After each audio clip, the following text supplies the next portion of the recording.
The Ballon d'Or is back with some pretty interesting surprises. But do you know who's not here? Yep, Messi is out this time. But wait, there is another person missing out here? Yeah, that's you. And this time, we're about to experience some lame goats. I mean, Messi's last win was kind of lame too, if you ask Erling Haaland. He'd probably say the same thing. Arsenal is officially a big dog with 4 nominees, tying them with Manchester City. Real Madrid, of course, has the most nominees, but guess what? Bayer Leverkusen isn't too far behind, and Harry Kane made it to the list, but let's be honest, this is not his time. Anyway, let's jump in. But first, some honorable mentions before I get to my top 5 picks. Emiliano Martinez is back in the nominations for the 2nd year in a row. He played a massive role in Aston Villa's 2023-24 campaign, securing them a Champions League spot with his heroic saves. Martinez was a wall against big clubs like Manchester City, handing them their first loss in over 2 months and denying Haaland twice.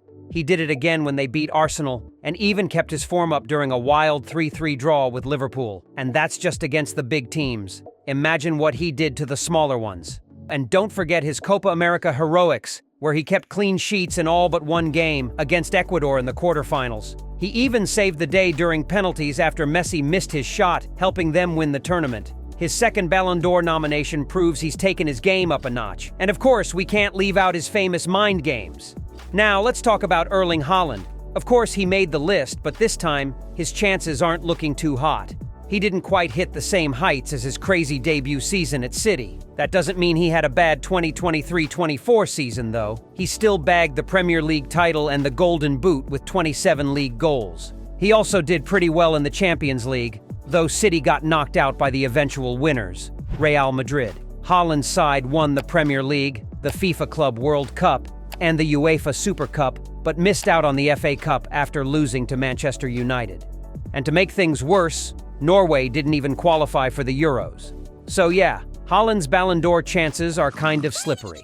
Another Man City player who made the list with an exceptional season is Phil Foden. The 2023-24 season is arguably the best of his career so far. He consistently stepped up, filling in gaps and delivering even when Kevin De Bruyne was out. With 19 league goals and 8 assists in 35 appearances, Foden shined. His only downside? Not securing the European Championship, which would have been a game-changer for his ranking.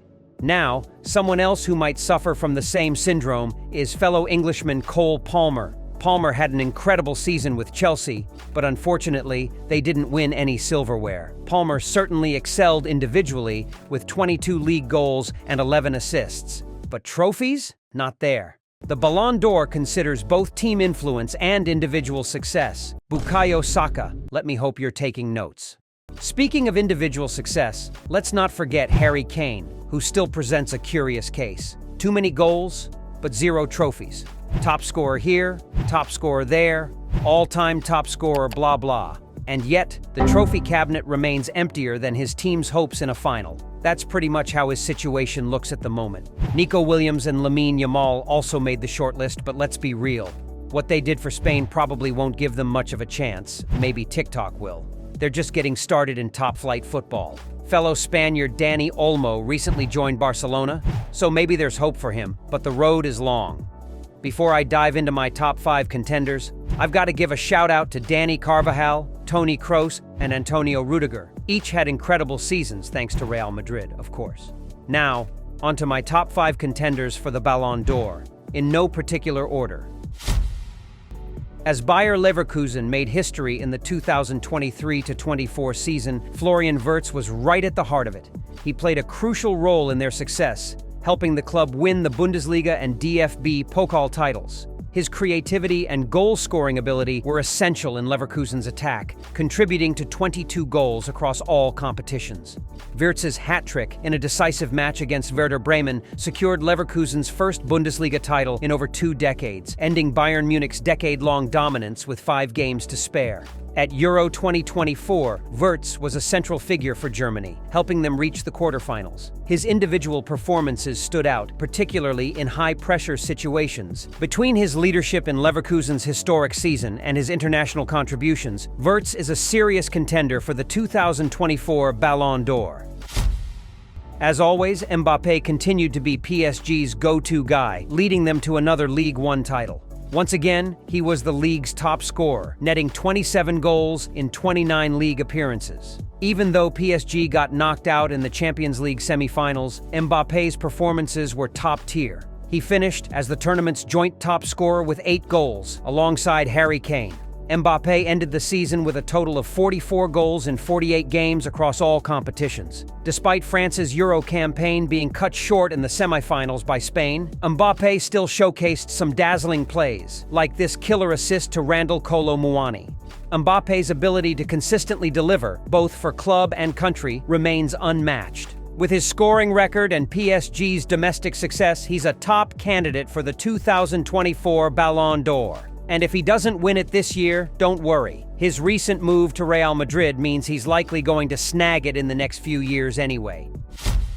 Bellingham made a high-profile transfer to Real Madrid from Borussia Dortmund in the summer of 2023, and it didn't take long for him to become a key player. He adapted so smoothly to Spanish football, it's like he was born to play in La Liga. By the end of the season, he had racked up 23 goals and 13 assists across all competitions. Pretty insane numbers for a midfielder. He played a crucial role in Real Madrid's 15th UEFA Champions League triumph, putting in man-of-the-match performances, especially in the knockout stages with decisive goals and assists. Oh, and did I mention they won La Liga too? Bellingham was the creative engine in midfield, controlling the tempo, breaking down defenses, and contributing directly to goals. He didn't stop there. Bellingham also led England to the Euro 2024 final, where they narrowly lost to Spain. And let's not forget his incredible decisive goal against Slovakia, which was one of the highlights of his Euro journey. With his ability to deliver when the stakes are highest, in both the Champions League and the Euros, Bellingham's case for the 2024 Ballon d'Or is rock solid. Next up, another midfielder who absolutely bossed it. Manchester City's Rodri. This guy was the heartbeat of City's midfield, dictating the tempo, breaking up play, and orchestrating attacks from deep like a chess grandmaster. His near-perfect pass completion rate was key to City's possession-heavy style. Rodri secured 3 trophies with Manchester City in the 2023-24 season: the Premier League title, the FIFA Club World Cup, and the UEFA Super Cup. Oh, and did I mention he also added the 2024 Euros with Spain? In fact, he was so pivotal that he was named Player of the Tournament at the Euros, and even scored a goal against Georgia in the round of 16. Rodri's consistency was key to City's 4th consecutive league title, and let's be honest, 9 goals and 14 assists in 50 games from a defensive midfielder? That's ridiculous. His defensive chops, passing range, and goal contributions made him indispensable. Whether in defense or attack, Rodri excelled at both, which is why his case for the Ballon d'Or is stronger than your average midfielder.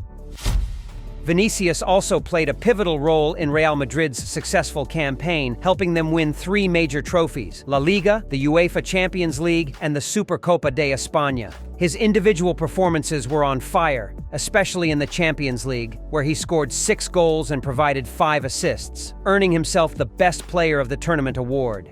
In La Liga, Vinicius was instrumental in Madrid's title run with 15 goals and 6 assists, and his standout moments included a dazzling performance in the Champions League semi-finals against Bayern Munich, where he scored twice. He also scored in the final, where Real Madrid triumphed 2-0 over Borussia Dortmund to clinch their 15th Champions League title.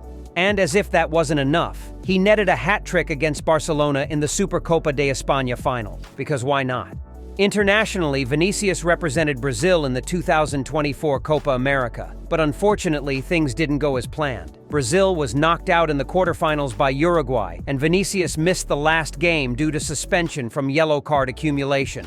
He did manage to score 2 goals during the tournament, but not winning the Copa America was a big blow to his Ballon d'Or chances. And let's be real, some people are already leaning towards Rodri over him because, well, Rodri did win the Euros. So those are my takes on some of this year's Ballon d'Or contenders. But I want to hear your thoughts. Who do you think should win? Drop your top 5 contenders in the comments below.